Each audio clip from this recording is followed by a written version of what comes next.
Question of the day. What is your favorite game that you have played wrong? Now, case in point, today I was outside cutting grass and it took me a year to realize that my weed eater had a button on it that would release the string. So I would just bang the tip of it on the ground trying to get the string to come out like an old weed eater, only to discover that button. Kind of like how I played Great Western Trail El Paso. This game has a rule that I just missed the first time I played it. The word discard, to be fair, is ambiguous. When you discard something, in my mind, it goes back to the place it came from. Not the point, not the case, not how it works in Great Western Trail El Paso. So what is your favorite game that you have that you played completely wrong the first time, and then when you played it again with the correct rules, changed your opinion on? I believe Tom in Tricarion is like this, although he still claims he doesn't like it. I think it's just because he doesn't like magicians. But let's take a look right now at Great Western Trail El Paso and see how this game does compared to its big brother, because there's multiple versions of it.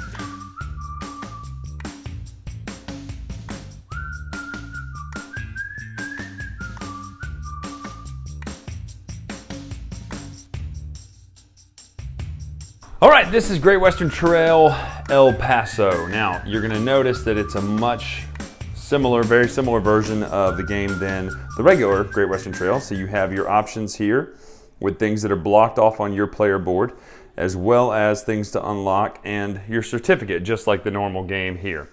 So your auxiliary actions, and I'll teach the game in just a moment, but just for the people who are familiar already, your auxiliary actions are on here, your permanent bonuses here, you have no shoulders and then black shoulders here, and then your certificate. What you're going to do in your turn is you have a hand of cards. You're also going to put a certain amount of Simmental cows there based on player count.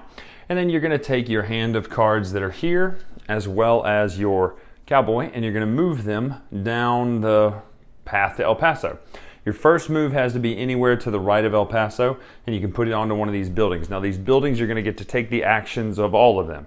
These are things like discard a card from your hand. So you start with 4 cards in your hand. This one is discard a white level 2 Galloway card to gain $2, and then you can hire 1 worker for 5, 2 workers for 13, and they have to be different workers. Now the way workers work in this game is different. They are cards that get placed into your deck. Now you can always buy a wild worker. When a worker is placed in your discard pile, when you first buy it, it actually goes under your player mat to be active. Then once you've spent it on something, it goes in your discard pile. That's a clear, easy rule that's easy to miss. So make sure you do not discard it back to the main pile, but put it into your discard pile. That way it comes back out and around. Those workers are going to be used for things like building common buildings here, or neutral buildings. You're going to build buildings here, same way as Great Western Trail. It takes the amount of workers listed on it, and then it's 2 times the amount of workers in money. You can also do a difference in. So if you've built the level 1 building and you want to build the level 3 building, rather than building both, you could sacrifice your level 1 building, and then 3 minus 1 is 2. You'll pay as if you're doing a level 2 building to have built this. So it would take 2 more workers and $4 more instead of just paying 3 workers and $6 to do that. And you can do this as you go higher, because this building takes 9 workers. That's going to be hard to do. So if you have one that's built with 5 workers, you can then pay the difference of 4 workers and put that building out there. Really and truly though, the strategies seem to be focused in one area. Same thing works with the cattle market. There are cattle to buy. There are level 2s, 3s, 5s, and 8s for points. They cost $2, $4, $6, and $8, as well as 1, 2, 3, 4 cowboys. So you're going to have these cowboys in your player area down here. You'll spend them, and then once you've spent them, they'll go in your discard pile. As you go to draw back up cards in the draw phase, if you draw one of your workers, you place it straight down and continue drawing. It doesn't count as part of your hand. The engineers will work for the train. You pay 1, 2, 3, or 4 engineers and pay the amount of money and take the actions listed on the train down here. There are things to give you in-game bonuses and mid-game bonuses, as well as hire a worker there. The buildings are great. Like this level 3 building, honestly, I have not seen anybody build these buildings yet, just because this level 3 is such a great building if you're going for other strategies, because it is hire a worker at no additional cost, and then also remove a card from your hand out of the game for $2. You'll build the buildings as they go out. You can only ever have 2 buildings of your own out there, That's what you do is you mark these. If someone lands on a neutral building, they have to take the auxiliary action just like you would if you land on someone else's building. Sorry, not neutral. If you land on someone else's building, you have to take the auxiliary action. You can take the actions listed here. They're things like gain cows, gain workers, gain the train actions, discard a card for money, build buildings, take auxiliary actions.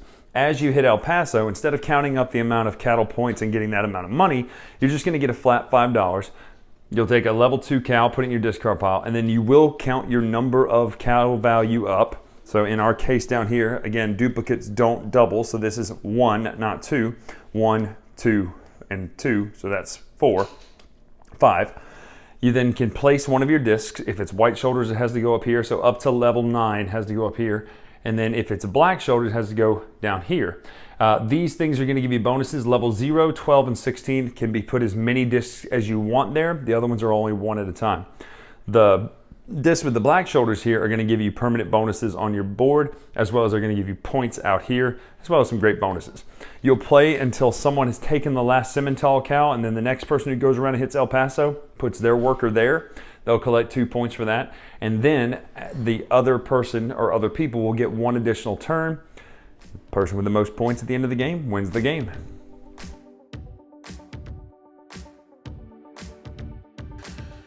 Out in the West Texas town of El Paso. Anyway, that's what we're talking about. El Paso, not Marty Robbins, or that old 90s for 3 easy payments of $9.99. You could have all the Texas classics, whatever. You know what I'm talking about if you're my age.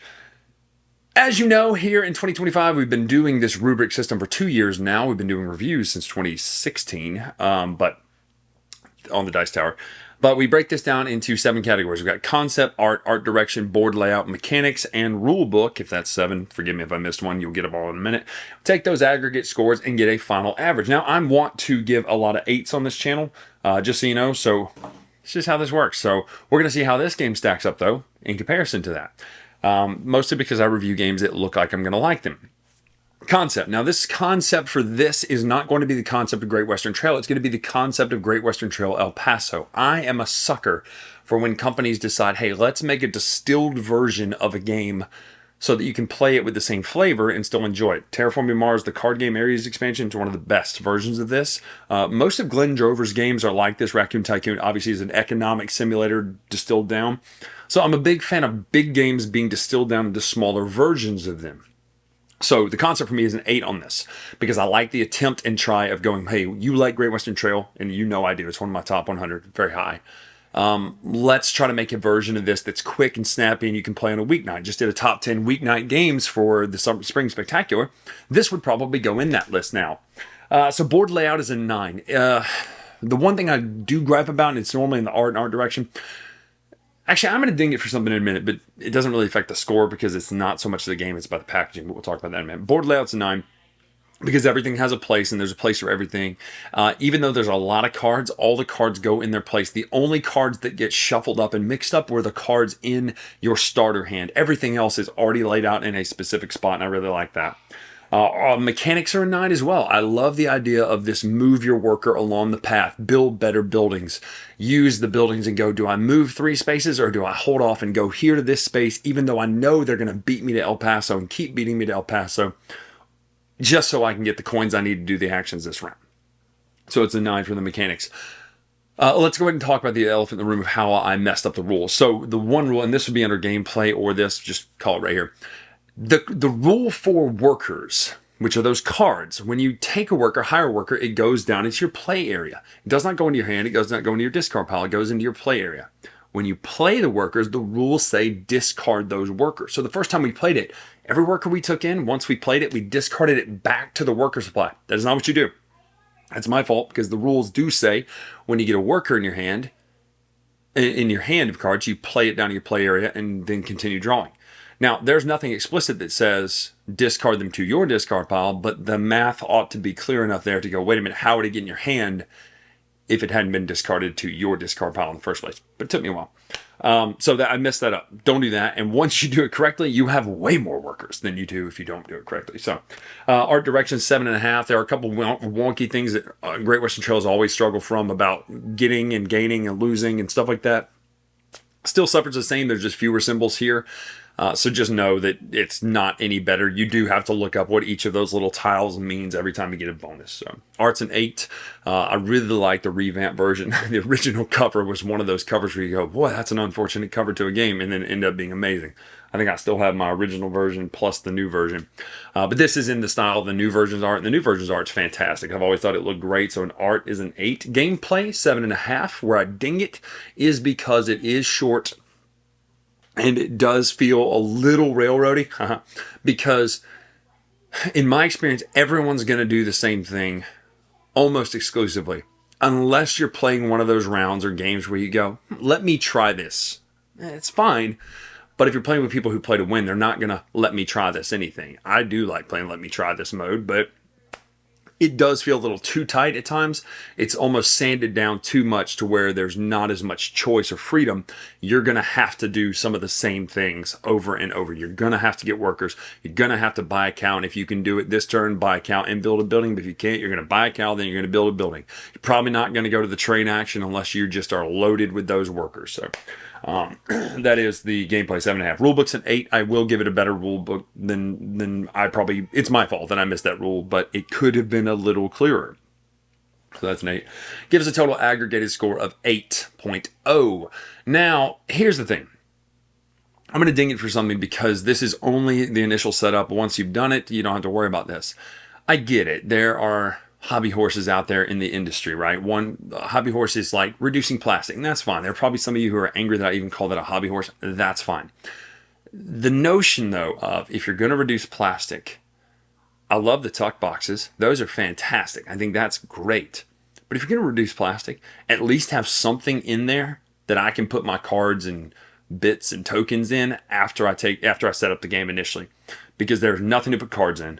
You tear the things off the cards and you just have a pile of cards sitting there. So I have to go get my own bags. Sure, I have bags sitting around, but it's just one of those things. I don't like Ziploc bags in there. Well, Bryan, couldn't you just get some gaming bags? I could, but I don't want to. I just want to use the game bags that are provided by the producer. Again, I get it. Reducing plastic, all that. That's your thing. Fine. But don't expect me not to be like, well, come on. There's nowhere to store my stuff in here. If I just put the game away how it came, it would go and shake around, and I would have a mess when I opened it back up. Tuck boxes are fantastic, by the way. I think that's great. I want more games to institute tuck boxes like that. I love those. But after all, 8.0, it would make my top 10 weeknight games. Love this. I think it's fantastic. I'm probably going to grab this before I grab Great Western Trail only for time and setup. The setup's fantastic. So that is Great Western Trail El Paso. I'm Bryan Drake here on the Dice Tower. Make sure to follow us on Instagram, X, etc. at Dice Tower Bryan. Until next time, we'll see you.